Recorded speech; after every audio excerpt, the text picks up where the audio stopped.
Welcome to the Retail Focus Podcast, a weekly collection of news, interviews, and information from the world of retail. Here are your hosts, Trent Kling and Leighton Kling. Welcome to this edition of the Retail Focus Podcast with Trent and Leighton Kling. Apologies for the delay in getting this podcast up. Some weather-related issues forcing me to change travel plans around, that type of thing. A lot of snow throughout the Midwest where I was traveling this week, but back in Colorado Springs here. Leighton, of course, in the LA area, and we're ready to go with 4 fresh retail stories this week. We'll talk Amazon and Whole Foods to start the show. We'll also talk JCPenney. Lowe's also producing their earnings call. And we'll talk about one up-and-coming retailer in the Dallas area that might have more money flowing its way. All of that to come here on the Retail Focus Podcast. A quick reminder to like us and rate us however you do access us, whether that's Podbean, whether that's Spotify, whether that's Apple Podcasts, any of those methods. Certainly your ratings help out. Also, check us out on Twitter and Instagram at Retail Podcast. So we begin with 2 short stories in one. Amazon is looking to open a concept different than Whole Foods in the grocery space. This after they announced that they were rebranding their 365 stores.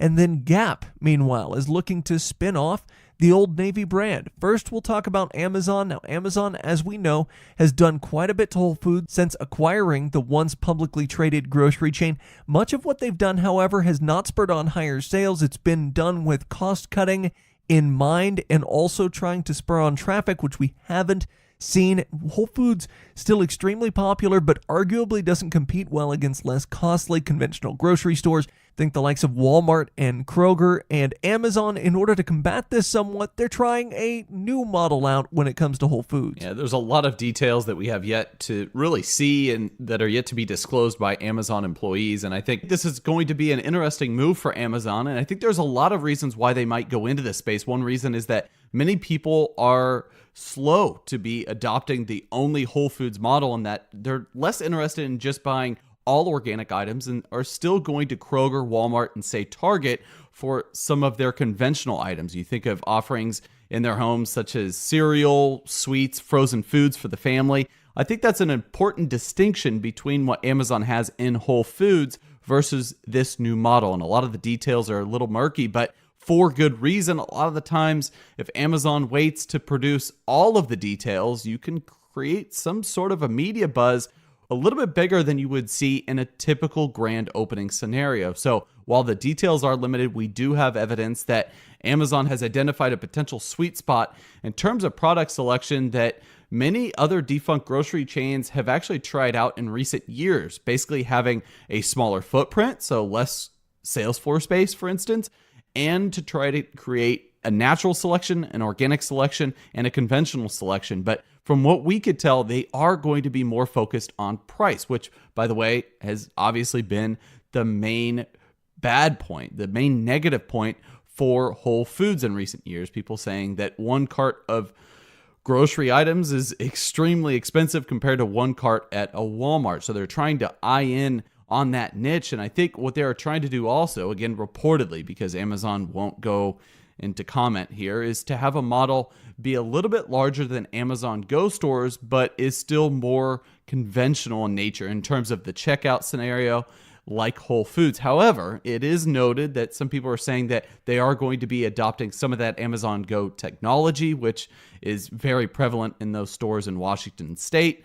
You could see wires throughout the ceiling there, trying to carry all of that data as it tracks your shopping cart throughout the store. But as it pertains to product selection, that is the main point here. They're going to be more differentiated. They're going to stray away potentially from all natural and organic selections. It's going to be commodity-based items. So while the stores may be a little bit larger than those Amazon Go stores, which are akin to convenience stores, they're still going to utilize a little bit more square footage to house more SKUs. The Wall Street Journal reported that Amazon will look to leverage data and insight from the current stores. So think of Amazon Go, think of Whole Foods, and again, perhaps use some of the new technology within all of these banners to help out this concept. And they want to open dozens of locations pretty soon, over the next year or two, in the US, and will start in LA. This is in stark contrast to what we covered not that long ago when we talked about plans late last year that came out about plans to open over 3,000 stores in the United States in different areas and even smaller cities. And a lot of executives were talking about these plans for some time, but it's interesting now because a lot of media are taking this to mean that this is pretty much the start of those plans. However, when we reported on it, or at least when we discussed it on the podcast late last year, those 3,000 stores, that plan was reported as a pretty fast plan to be able to broaden out their concept throughout these metropolitan areas in a quick fashion. It just hasn't happened. So I think it is going to be a rather slow adoption. I think they are going to be, to the point we made in earlier podcasts, an adoption in larger, more densely packed areas such as LA. And you will look to see if this concept works. I think they're going to take a wait and see approach and not go in all in like some of the defunct competitors that tried similar concepts that maybe opened 100, 200 stores fairly quickly without really eyeing the data and knowing what they're getting into. But as it pertains to the short term, they're looking again at LA, San Francisco, Seattle, Chicago, Washington, D.C., and Philadelphia. And I think it's an interesting list because it's geographically diverse, but it also focuses on shopping centers. Shopping centers being, of course, an area where they can go in to maybe a defunct dollar store or something of the sort that maybe didn't carry as much sales floor space as a larger grocery store that may have gone out of business. Think of a Safeway, think of an older Albertsons location. So these types of things are going to be interesting for both the real estate industry and the grocery industry. And by the way, grocery stocks getting hit this week on this news. Yeah, they were just as any time with Amazon and grocery being mentioned, those grocery stocks are going to take a bit of a hit. Remember that Kroger a few years ago lost about 33% of its market share when it was announced that Amazon was looking into buying Whole Foods. Of course, that a bit of an overreaction considering, again, the relative market share of those two companies. But the other big piece of news this week, without a whole lot of detail backing it up, is about Gap, considering splitting off the more profitable Old Navy. While Old Navy has had its issues over the last decade, and we think back to 2016 when they were really struggling against both Gap and Banana Republic when you took comps into consideration, the discount apparel retailer has found, once again, a popular line between discounted clothing and on-trend styles. Now, Old Navy's been around since 1994 and grew to $1 billion in sales within just 4 years. Now the retailer does about $8 billion in sales per year. And again, that's just the Old Navy division of Gap. Management is separating the two for various reasons that shareholders appeared to agree with, as shares grew double digits for the company. According to executives, the move does not mean they will abandon efforts with Gap and Banana Republic, but what it does mean is they'll be able to focus more on each banner's core competencies. When we think about Old Navy versus Gap and Banana Republic, vastly different retailers, vastly different, honestly, target markets when you're looking at the three of them, particularly when you jump from Banana Republic to Old Navy. Now, in regards to Old Navy being its own standalone entity, Oliver Chen, an analyst at Cowen, was quoted as saying customers want exceptional value. When talking about customers specific to Old Navy, he said the country as a whole, though, is gravitating to retailers where price is part of their DNA. And I quote that again from Chen. Chen's not wrong. When we look at the trend of retail sales, we look at all these off-price stores, Burlington, TJX, and Ross, all being very popular. We look at Tuesday Morning and Steinmart beginning to turn it around. Those are all retailers where, price is a big point towards consumers there. And we look at other retailers that are doing very well at this current moment. You look at Dollar Tree. Dollar Tree's doing very well. Five Below is doing very well right now. And obviously, they're expanding in leaps and bounds. So you've got all of these retailers where, as Chen says, price is part of their DNA, and it could be seen fairly that Old Navy would certainly be part of this push. And so by separating those companies out, you have the Old Navy side, which isn't, off price, but again, value conscious in the fashion space. And then you have Gap and Banana Republic, which are certainly less so. When you think about Gap and you think about Banana Republic, you don't think of these crazy blowout sales that Old Navy is known for. You don't think of getting a pair of jeans, let's say for, 15 or 20 bucks. That's not the first thing that comes to your mind when you think about Gap and Banana Republic, but it is the first thing that comes to mind, along with some annoying television commercials, when it comes to Old Navy. But what's interesting, at least so far, is that management doesn't seem to have a clear blueprint for how to move forward with operational separation, or if at least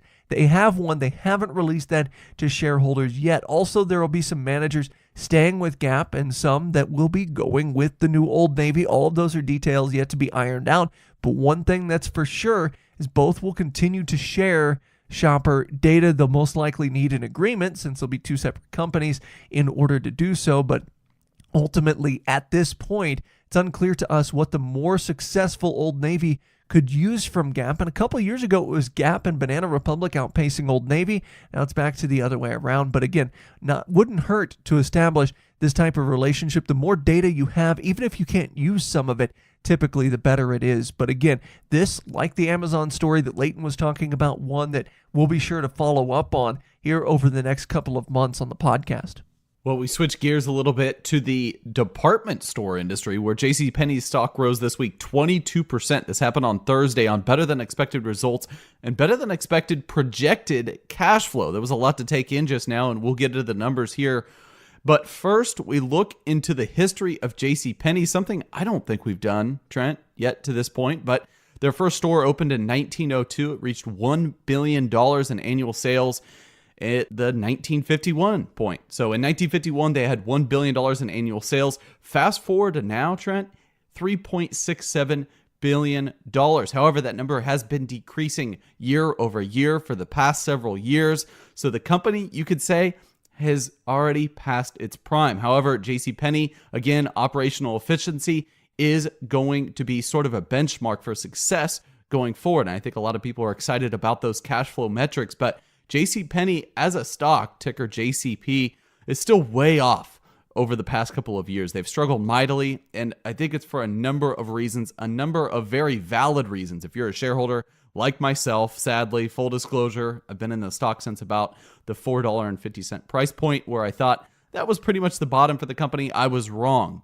As of Friday, shares were trading between $1.30 and $1.20 per share. For a department store, JCPenney closings haven't really been near as great as other retailers. So if you think about Sears, you think about the Bon-Ton stores that fully liquidated, you think about a number of other stores, think of Macy's even, that have closed stores in certain malls throughout the country that do business with JCPenney as well. You know, for their part, JCPenney have identified a fine number of underperforming stores that they've said in the past, and we've talked about this, that cannot hold a store within a store concept such as Sephora. Sephora obviously taking up more and more square footage as that sort of builds out into a success story within a not so successful story in JCPenney. But as we look at the numbers from JCPenney for their recent fourth quarter report, adjusted earnings per share hit 18 cents, down 68% for the same period last year. You would think that would be horrible for them, and it is not a good sign for the company, but it is still a little bit profitable on the adjusted mark, and it is 7 cents better than what Wall Street was expecting. So if you look at expectations and the overall picture, the overall scheme of what people were really thinking was going to come in from the holiday sales season, not too terribly bad. So it kind of makes sense that the stock would go up. This despite gross margin decreasing, by the way. So while earnings per share were down year over year, the margin shrank. Guess why? Continuation of markdowns for merchandise that is slowly selling. A lot of the issues that they had previously under Marvin Ellison continue to burden the company. And we're talking about finding the right product selection at the right price point. People, they'll buy the merchandise. Sure, they'll buy the merchandise, but a lot of the time they'll buy the merchandise for below what JCPenney paid for the merchandise. And that's never a good sign. That's never a good sign when you're looking at these bottom line numbers and you have debt obligations to try to address for the long term. Switching gears to the top line revenue, That top line revenue, as I had said earlier, hit just over $3.6 billion. It's around 8.9% off from last year, Trent, just shy of the $3.78 billion that average estimates were coming in at. And I think this is tied into a little bit of what Jill Soltau talked about a few weeks ago in terms of pulling back appliances, pulling back a lot of different categories such as dining, furnishings, and things of that nature. I think that negative news may have hurt the company, at least in the short term, as it pertains to the fourth quarter, because that wouldn't necessarily affect the fourth quarter. I think the negative media coverage, not to really talk about what Eddie Lampert has talked about in the past, has hurt the company a little bit because their focus has been varied. It's pretty much been all over the place, and they're trying to find steady ground now. I think customers need to be aware of what their core competency is going forward, and we'll get into, I think, some of their strategy with apparel here in just a second. But I think customers are a little bit wary of JCPenney. I think it's sort of a brand problem at this point, and I think that's why sales were off versus expectations. And JCPenney, by the way, also said same-store sales fell 4%, a little bit more than what we were expecting. I was expecting 2 to 3% given their remarks previously and their guidance. But if you look at the analyst estimates, it was around a 4.3% drop-off. So I guess even though it's in negative territory as far as same-store sales are concerned, it's still a positive comparing to those Wall Street experts. But for the full year, total net sales were down 7.1%. So you can see an acceleration there if you compare the entire fiscal year versus just the fourth quarter. Not good. And comps were down 3.1% on average throughout the last 4 quarters. And so the divisions, I promised I would get into them. They were pretty successful in a number of categories that have hurt historically. Jewelry, women's apparel, children's apparel, and men's apparel were all said to be fairly strong, along with athletic and activewear, special-sized apparel, baby apparel, and gear, and some specific outerwear were said to be hot points for the company. Lastly, before I hand it off to Trent, categories that underperformed, and this actually ties into what I just said, were appliances and furniture, as well as women's accessories and handbags. And honestly, I think a lot of this has to do with the fact that not a lot of positive media coverage has been out there about the company and their major appliances. And I think also it ties into what we were talking about when we were discussing them pulling appliances from their store, and that the selection was just not there. They don't have lower price points for their major appliances, and they don't have the selection. So their competitors, and we'll talk about one of them on this podcast in Lowe's, they are doing a much better job with these particular categories, and it's just not sustainable. Now, let's talk about what Jill Soltau said on the earnings call. Well, a lot of what she said reflected kind of what we've seen from the company over the past couple of months. She mentioned eliminating non-core and low gross margin product categories, which, again, one of the reasons why they're doing away with the large appliances. And they want to reduce unproductive inventory. Stop me if you've heard this before. That was kind of Marvin Ellison's horn that he went back to over and over again. And speaking of inventory, we'll talk about him and Lowe's inventory coming up in the show. But Soltau also mentioned she wanted to focus on, I quote, continuing the revitalization of our women's apparel business, end quote. And so, again, you're seeing a concept that's successful like Sephora. Soltau wants to go back to that well, not the same Sephora well, mind you, but an adjacent well, rather than just saying, hey, we can set up stores within a stores for these other categories, saying, hey, we need to improve our brand and really get back to what Leighton said and mentioned was a core competency, which is their women's apparel business. And another thing Soltau said, she wants sustainable, profitable growth. That's something she has mentioned time and again since taking over the reins of the company. It's not just profitable growth, but sustainable, profitable growth. What we saw under Ellison was, they would be profitable for a quarter or two. Actually, over a given 4-quarter time period, they actually were profitable over a rolling 4-quarter period under Ellison, but that went away because that was kind of a flash in the pan. Soltau wants to bring profitability to Roost on a more permanent basis. And basically what you're looking at with Soltau also is tying different product categories into increased margins. And a lot of these emergent categories were maybe too competitive for the retailer to put forth so many resources when you look back.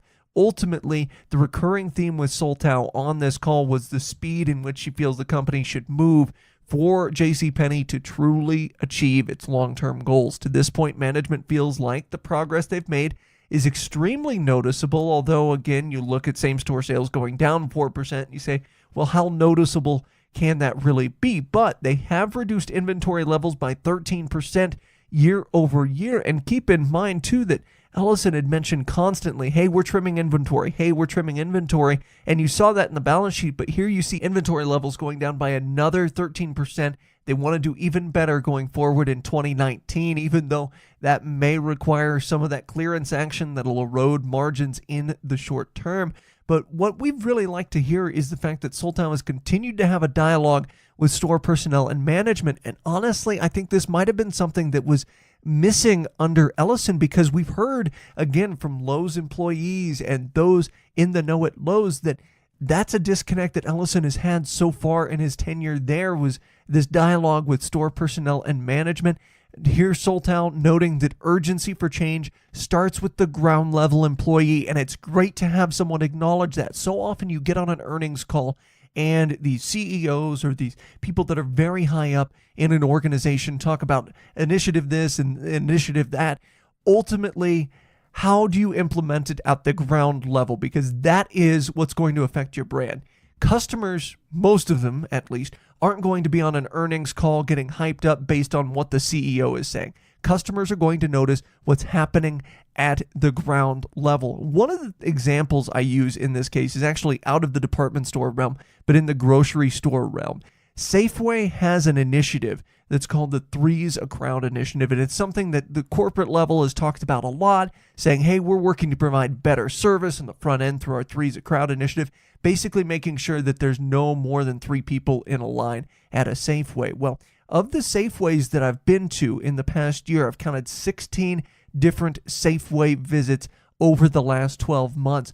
During those 16 visits, 13 times there were lines of 3 or greater, and no one was called to the front end to help. So again, it's about how are you implementing this at the ground level. Safeway doing a particularly bad job of it, and it reflects oftentimes in Safeway and Albertsons earnings there. Likewise, JCPenney, you saw all of these initiatives here.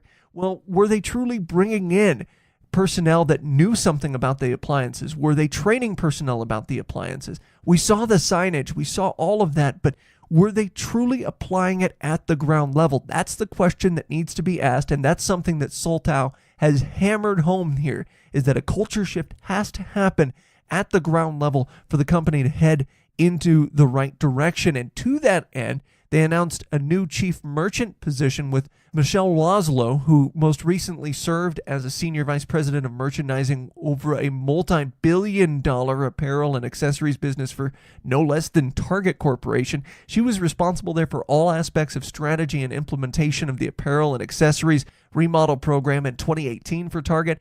Prior to that, she was an SVP at The Gap, who we talked about in our first story. So this is one step towards that change on the ground level. Again, a new chief merchant position, and that person, in this case, Laszlo, is going to be working with those employees at the ground level in this case to help to affect change. They also brought on a new planning executive and an asset protection senior vice president. They reported having poor shrink results lately, and they wanted to kind of shore up lost money and hurt margins with some technology investments here.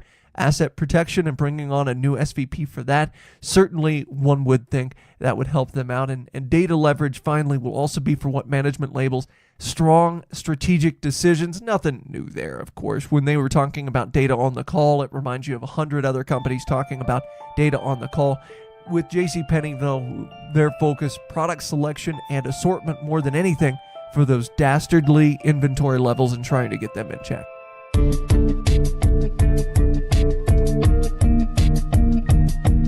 Well, we promised we would talk about it. Now we will. Lowe's released earnings before the bell on Wednesday of this last week, which gives us a chance to discuss the progress of their new initiatives under Marvin Ellison, again, former CEO of JCPenney Company. And we look, and the immediate results, Trent, were actually favorable. Shares were up more than 2% on Wednesday during trading. They fluctuated a little bit, ended up for the trading day, and the home improvement retailer reported positive adjusted earnings per share for the quarter, beating Thomson Reuters consensus estimates of around 79 cents. So they beat around 1 cent. Not too impressive in terms of that particular beat. For the quarter ended February 1st, Lowe's reported a net loss of $824 million.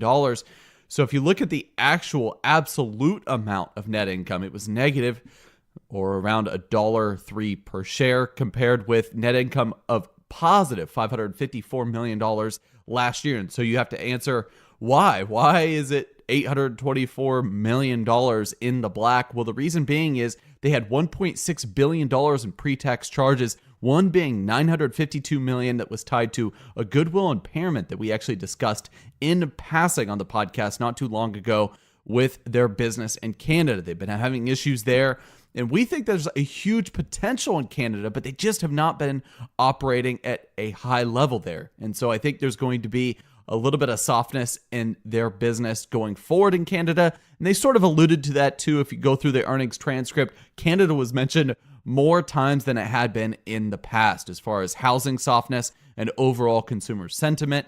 They had revenue, the company did, overall revenue of $15.65 billion during the quarter, compared with consensus estimates of $15.75 billion. So off just a little bit in terms of what analysts were expecting there, but revenue was up 1% year over year. Soft revenue comps were again blamed on the Canadian housing market, which appears to be slowing down just like it is in the United States. However, they didn't really talk much about the U.S. housing market, unlike their counterpart Home Depot. We'll talk about that here in a little bit. But same-store sales, which obviously we usually talk about right after revenue, thanks to a few less stores in their portfolio, gained at a higher 1.7% pace. So again, revenue was up 1%. Global same-store sales were up 1.7%. So U.S. comps hitting 2.4%. That's always good news, but just around 40 basis points more than inflation right now. So they could do better in our view.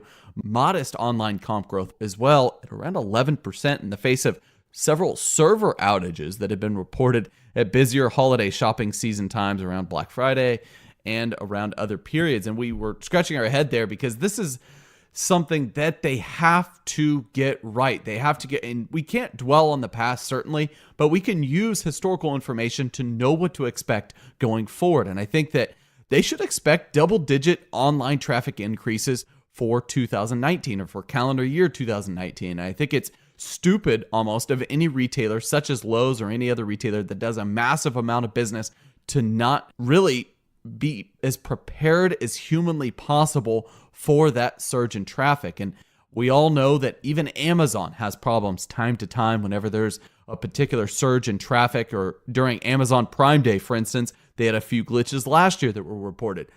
Yes, that's probably going to happen in perpetuity. However, for a company like Lowe's, who has far less traffic than a company like Amazon, it is truly unacceptable in our view. Lowe's had stronger spring assortment, so that's a positive.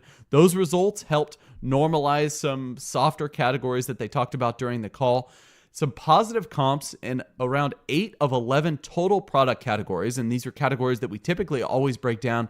We won't go into too much detail other than to say tools and hardware were very solid, and they saw a lot of positivity surrounding the Craftsman products brand. So overall, that Craftsman deal really working in their favor. I still think it's a little bit weird anytime I go into a Lowe's near me and I see Craftsman products being featured on end caps prominently.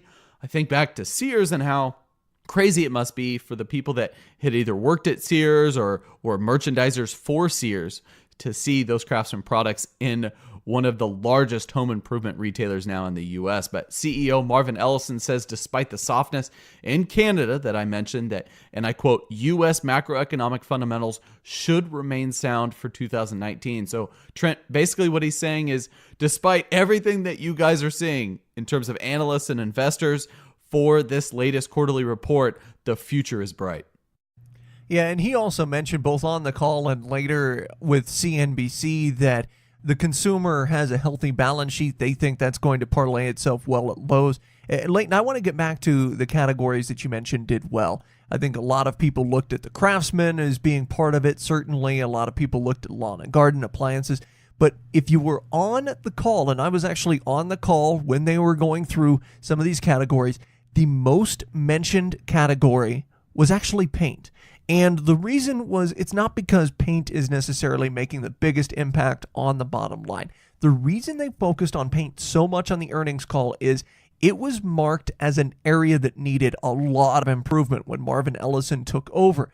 So that's kind of been a pet project of theirs, working to get the paint section in Lowe's turned around, carry a greater amount of inventory, a greater variety of inventory to make sure they're appeasing their professional customers and those contractors, and a partnership with Sherwin-Williams. All of those things caused this big turnaround in paint, and that's really what the company was bullish in noting on the earnings call. They said, hey, we put an investment forward in paint. We especially focused on merchandising paint, leveraging inventory in paint, and it worked in terms of increased sales in that section, and that's something that they feel like they can squeeze out more margins in the paint category going forward. So I thought that part of it was interesting. But the other aspect of this earnings call that was interesting is how they broke things down. So Leighton referenced the comps there earlier in the story. Well, they broke down their comps by month, and they said, hey,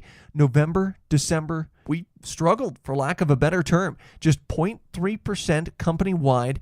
It increased in November, just an increase of 0.8% in December. And when you look and compare it to not only other home improvement retailers, and I'm not just talking about Home Depot here, but when you look and compare that number to Ace Hardware or True Value or anyone else that's in this space, those numbers aren't good. They had a pretty poor holiday shopping season given the increase in spend that you saw throughout the country in multiple categories, but also in home improvement. But they said what they liked most is company-wide, they saw an increase in spend by 4.8% at their stores, same-store sales increase of 4.8% in January. And they feel like that's indicative of some of their initiatives beginning to pay off, especially in regards to merchandising and do-it-yourself and pro customers. But one of the negative parts, and that would be positive, and the paint aspect would be positive, but we have to take a balanced look here and an honest look.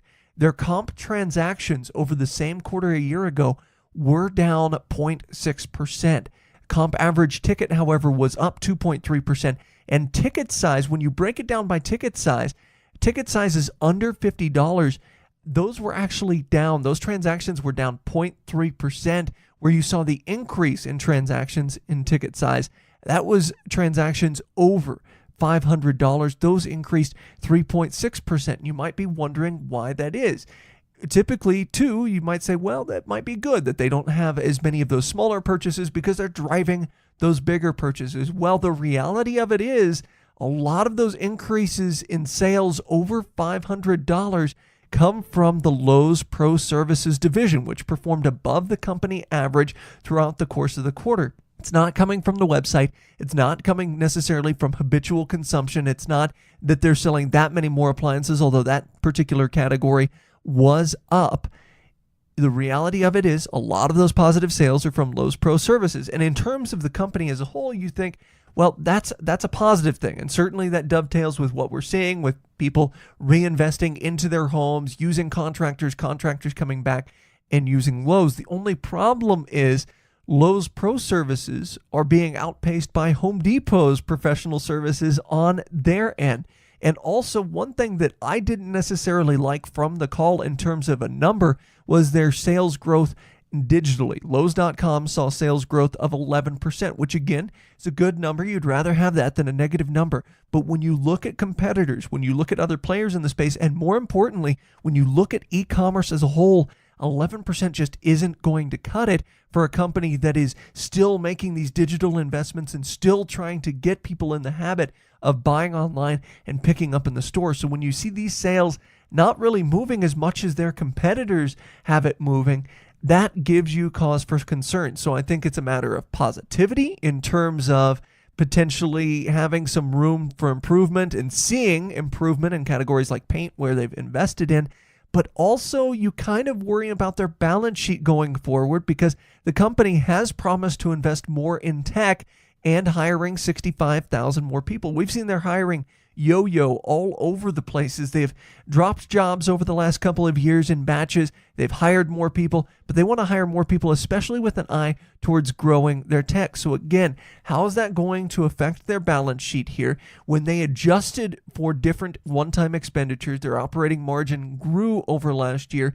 But when you didn't adjust, it shrank 3.63%, and eventually you got to kind of account for that money that's going out for these investments. So will they be able to turn around some of the struggling categories with less expenditures than in the past? And will they be able to keep their margins the same while driving up categories like paint? Because all of the effort they put into building their paint, well, you wonder if they've got to continue putting that effort in and if that's going to continue to hit margin, or if they've bought some customers over because of that Sherwin-Williams partnership and because of the other merchandising tools that they are using overall. Back in the U.S., the income dynamics, like Marvin Ellison had alluded to, make it such that people are expected to rehab their homes and use capital to put back into existing residences versus upgrading and buying newer homes. So we think that could potentially be in favor of Lowe's going forward, or pretty much any company in the home improvement sector. And we hate to be beating that drum every single quarter, but you do have to look at how, according to our research, there's around 10,000 baby boomers that are turning 65 every day. They're going to need stuff to do. They're going to, if they're staying in their current residences, as some studies out here in the state of California are really saying quite clearly, they're staying in the residences and not downsizing, at least for the time being, then they're going to be rehabbing their homes. They're going to be refreshing their homes. They are going to be doing certain things around the house in order to not only stay busy, but to make their homes a little bit more presentable, and to utilize Lowe's and companies like Home Depot for the products that they need in order to finish those projects. But also, one last note here, multifamily development is still in process in a few hot markets out in California, out in Colorado, out in Texas. Several big developments, in fact, and I think that's going to be an area of progress for the company. And Marvin Ellison said quite clearly that their pro business, their contractor business, is growing pretty much very largely in terms of how it relates to the other parts of their business, and they're going to be having to put more resources towards that pro business to compete, and I think that's going to be a main part of their strategy going forward. Some analysts tend to agree with what we think overall, and a lot have positive sentiments too about the company in terms of what they think the economic environment is going to do for the home improvement retail sector. Like with JCPenney, Marvin Ellison really continues to visit stores and does so every single week. You can actually see his Twitter feed, which we do. And you can see that he really cares about the stores at an operational level. But with that, Trent, he does notice some things that are a little bit inconsistent when he tours these stores. And again, it's going to come down to changing the culture. This is something that wasn't really able to do all that much at JCPenney, even though he visited the stores and put himself in and amongst those ground level employees. Specifically, management's noted some inconsistent executions in different markets. That's something we've noted, certainly, and that's something they're going to work to show up. In the meantime, customer service scores have been doing better. There is one other thing I wanted to note as it pertains to Lowe's. They have been investing in what they call job lot quantities to better meet pro customer needs. The other thing they're investing in, inventory. They think they need to bulk up in terms of inventory for particularly this coming spring season. So that might sound a little bit familiar. Remember, Ellison had inventory issues perpetually at JCPenney, so you kind of wonder if that may begin to impact Lowe's going forward. Ultimately, to summarize here, Lowe's a solid fourth quarter, certainly, one that gets them back into the conversation. They're still losing ground to Home Depot, but at least some initiatives going positively for Marvin Ellison and his new regime. Especially good to see things like paint working out, things like appliances, things like Craftsman and the Craftsman investments also working out. One thing we need to note too is that ultimately going forward, again, Lowe's shut down their Orchard Supply hardware chain out in California. They're in the midst of shrinking back some of their international initiatives. How will that affect things? And if Orchard Supply hardware was really as much of a money pit as we were led to believe, does that open up maybe a bit of cash flow to invest that money elsewhere in Lowe's core business? So we move on to our final full story. An up-and-coming Dallas-based retailer seeks potential explosive expansion, and I don't throw that term around lightly. You're looking from one store to potentially as many as 20 markets, which they've mentioned, and that expansion may start for the moment in New York City. Now, this story comes to us via the always spectacular Maria Halkias, who is the retail writer for the Dallas Morning News. It was reported that Neighborhood Goods, the name of the store in this case, secured a second round of venture capital funding, with some of the funds being used to open a store in New York in 2019, so later on this year. Now, there's no guarantee that the expansion will continue beyond New York City, but the company, and more importantly, management here with the company, is very bullish on possibilities over the next few years. And even more importantly, it appears as though landlords throughout the country are bullish on the retailer, as Neighborhood Goods is in the midst of a number of other potential deals that we'll discuss in a moment.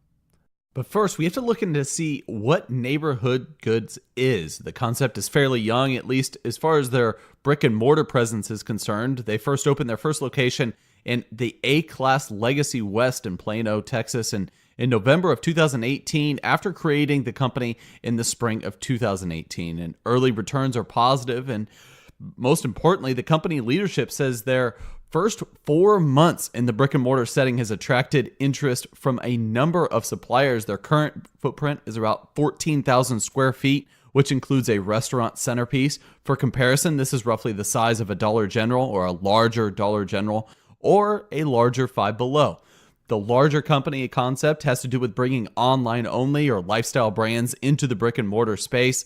Essentially, the entire store is a store within a store concept, or to put it another way, the most upscale antique mall or flea market that you could imagine. So you have to think pretty broadly here, but brands can lease out space for short periods of time, or longer if they wish to do so, to display their wares, kind of bringing a series of pop-up shops all under one roof. The idea merges the treasure hunt concept so popular in today's off-price stores because of the brands may only be there for a short period of time, and the stay and linger concept espoused by a number of A-class shopping centers is fairly popular now. And you have to look at the brands here that have shops within the present Neighborhood Goods location. Include Stadium Goods, Hims, Hers, Le Specs, Draper James, and Serena, an apparel brand headed by, of course, the famous, probably the best female tennis player of all time, Serena Williams. And Serena recently ended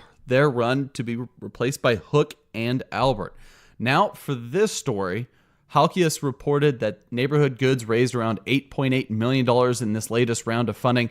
They raised around $14.5 million overall in seed money, and Trent, their CEO, is pretty bullish on what this funding is going to provide the company. Yeah, Matt Alexander is their CEO and co-founder. He said the new round of funding was an opportunity basically for investors to get in on the company, or get in again on the company, after seeing the short-term success of their current brick and mortar location there in the Dallas metro area.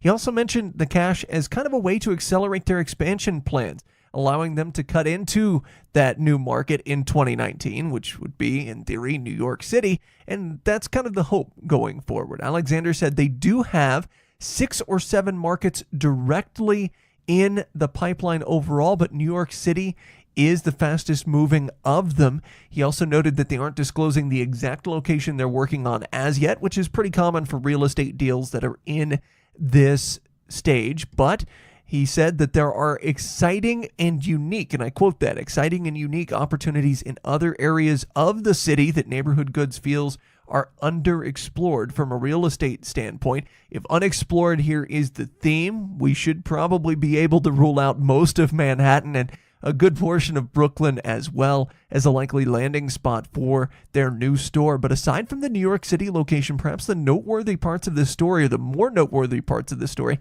have to do with the other markets in the pipeline for them. Now, they mentioned looking at 6 to 7 in the short-term future, but have identified 20 cities overall that they feel like meet their needs. According to Alexander, the idea behind expansion is quick but cautious, and we'd have to think that their expansion into different markets would be similar to, but slightly slower than Duluth Trading Company, who entered a handful of markets before ratcheting up and adding several new markets each year. Leighton, I was just traveling throughout the Midwest trying to beat out snow or beat around snow a little bit. And I noticed a Duluth trading company being built in a well-to-do area in terms of retail in Wichita. So a Duluth trading company opening up in Wichita, Kansas. Again, not the first market you think of when you think of a market for an up-and-coming business, but Duluth really has exploded now after their first 5-6 years of slowly putting brick and mortar into play. Now, the key here for Neighborhood Goods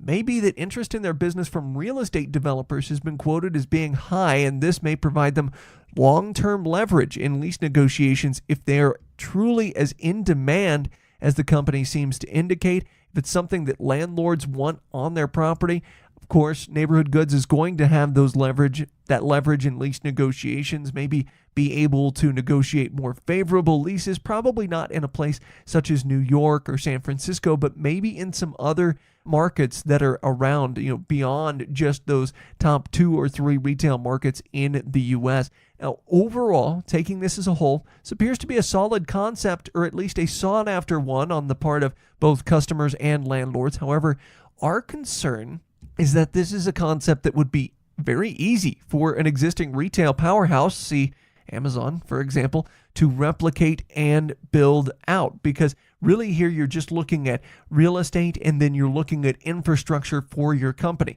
Because you could get local providers of goods in every location, and because you don't have to have consistent goods across all locations, it would be fairly easy for another replicant startup to match this, or an existing retailer to spin something off here. And even with the additional capital and current success for Neighborhood Goods, there is a worry they may not be able to expand both quickly and in a way that outpaces potential competition, while also doing so in a sustainable way. So they're kind of in this in-between where they don't want to explode and grow by leaps and bounds and outgrow their infrastructure, but at the same time, they don't want to lose out to potentially current players in this space that could make a reach kind of into Neighborhood Goods' concept. We love the concept overall. Like I said, I think it's something that you're going to see a lot of retailers bounce into. Opening in New York City is going to be a good first step, as they'll be able to attract more key brands with the additional visibility. But again, you're looking at basically opening up a small mall of pop-up stores, and this is something that can be very easily replicated by pretty much any company that has the wherewithal to do so. So it'll be interesting to see if they can grow this out organically through themselves, or they get beaten out by another competitor.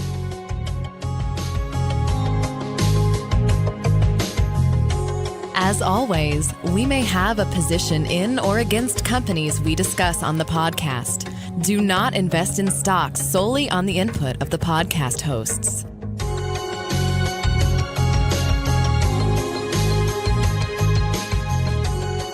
Well, we've reached the final segment of the Retail Focus podcast, a segment we call Looking Ahead, where each Leighton and I take a look ahead to the next week, month, or year as it pertains to retail. And we'll begin with Leighton. I'm going to be looking at the larger picture, so the macroeconomic picture, if you will, for the U.S. economy. A bunch of statistics are going to be coming out on Monday, Tuesday, Wednesday, and Thursday of this week. I picked a few of them to talk about for my Looking Ahead segment. Economists expect the Bureau of Labor Statistics to report February employment, and it's going to be supposedly around 170,000 jobs in the month of February to be an actual gain, and the unemployment rate is expected to tick down to around 3.8%. Also on Wednesday, ADP releases their national employment report for February again, and their economists forecast a gain of around 184,000 private sector jobs. This is interesting because unemployment was a little bit all over the place because of the partial government shutdown, but we're looking to stabilize here and get below that 4% level. The reason I'm really looking at these reports, or I'm going to be curious as to how the news interprets these reports, is because a lot of the hourly rates have been going up for retail workers inside the United States. And these are things that are naturally occurring through basic economic theory, aside from different legislation that has been passed in different states, in different cities, different counties, as far as wage increases there. But right now, as it turns out, the expectation is for around a 3.2% increase year over year for hourly wages for this latest quarter. And I think it's interesting because, Trent, if you look at those year over year figures, that actually is a little bit better than we have been seeing historically, around 2 to 3% for hourly wages. And I think that bump is going to be really beneficial for things that we talked about during this podcast, such as discretionary spending in the home improvement space, such as maybe a push for more women's apparel or a different product selection inside JCPenney, where their new chief merchandiser is going to be bringing in some fresh ideas for private label branding. So I think these types of things are going to be better overall. These are still the type of figures that we expected to see over the last few months. However, again, the partial government shutdown did hurt the economy in some areas. The last thing I'm looking towards, Trent, is the Census Bureau is going to be reporting new home sales for December. Their expectations are seasonally adjusted, of course, but it's going to be projecting out a rate of around 580,000 units. This is down from around November's 657,000 units. So you're seeing that while there is sort of a slowdown trend typically, we are seeing a larger trend of lesser home sales. We're seeing less new construction around different areas of the United States. And this really does tie in to the Lowe story, because Lowe's and the Home Depot, all the home improvement retailers, their business is pretty much predicated on not only those pro customers, those contracting customers that come in and buy units in bulk oftentimes, but we're talking about people that are no longer really interested in moving up the ladder in terms of getting a nicer, larger home. And I think that plays into the fact that a lot of millennials, as they're getting older, they still like the apartment living or townhome living, or perhaps living in a smaller home and living a minimalist lifestyle, if you will. There's sort of a movement in that area. And so I think that's going to be interesting, and to see how it plays down through the different retail economies that we pay attention to here on the podcast. The average sales price, by the way, is projected to be around $362,000 for a home. The median sales price is around $302,000. Still very expensive to live in the United States if you're building or buying new construction single-family homes. You really have to think that also plays into how, because of construction prices going up, people saying, you know what? I'm going to just wait and see if there's going to be maybe downward effect in the market over the next 1 to 2 years where prices can come down. Therefore, I'll just go ahead and rent in my apartment until I see maybe a proper price point that I can pull the trigger with. So my looking ahead story gets away from macro and actually looks at kind of the micro. And that's because Freshpet, the pet food company known for refrigerated pet food, gave out their earnings last week. Now, I wasn't really in it for the Freshpet earnings, although if you're asking, things were a little bit better than they were last year in terms of the gross profit number overall for Freshpet for the fourth quarter. But I was looking at other data because Freshpet does a great job breaking down where their sales are coming from. Because again, they're a pet food manufacturer, and so it's important for investors to know where that manufacturer is selling their goods. Of Freshpet's approximately 30% top-line revenue growth, 38.8% came from grocery stores in the pipeline. 24.8% came in mass market stores, and 19.7% came in big box pet stores. By the way, e-commerce only accounts for 1.7% of their sales. Again, partially because those products need to be refrigerated, but it was also up 89% year over year. And one thing they've been doing, just kind of as an aside, is utilizing their in-store fridge displays for fulfillment and order fulfillment to different markets. So I think that's interesting. But I want to bring you back to that top-line growth number. Again, 38.8% of their growth came from grocery. Just 19.7% came from big box pet. And a couple of weeks ago, the Wall Street Journal produced an article saying that basically PetSmart and Petco, who are two privately held companies, haven't been providing the returns that the private equity firms that hold them wish they had been providing. One thing we know from the macro overall, from various data sets, it doesn't matter really who you get the data set from. We looked at data from Retail Me Not and others, suggests that pet spending in the U.S. is going up. And pretty much any retail data point you look at over the last couple of years suggests the same thing. But if PetSmart and Petco are having issues, and some of the other major pet stores are having issues, then where are the sales going? You could make an argument for some of the big box pet stores and other pet-specific stores like the Pet Supplies Plus chain, but here we see that for Freshpet, it's actually coming from the grocery category. So the reason I'm looking ahead here is, can grocers and mass market stores benefit from this sudden change in spending from the big box pet stores to the more local chains, especially when it comes to something like food. Food is a habitual purchase.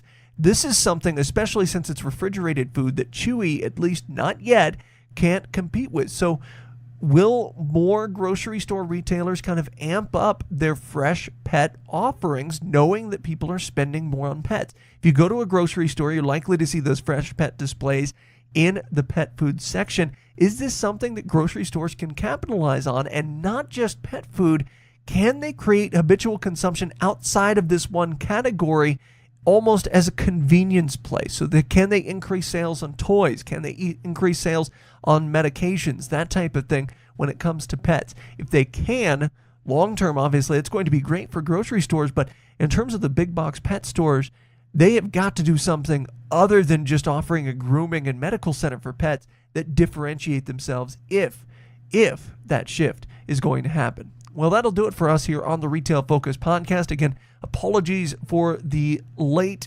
podcast this week. We'll be back on schedule next week, we hope, as long as weather behaves and everything like that. Once again, you can follow us on Twitter and Instagram at Retail Podcast, and we'll be back with you soon. This has been the Retail Focus Podcast. For more, visit our website at retailfocuspodcast.com and subscribe on iTunes or Stitcher. Follow us on Twitter at Retail Podcast.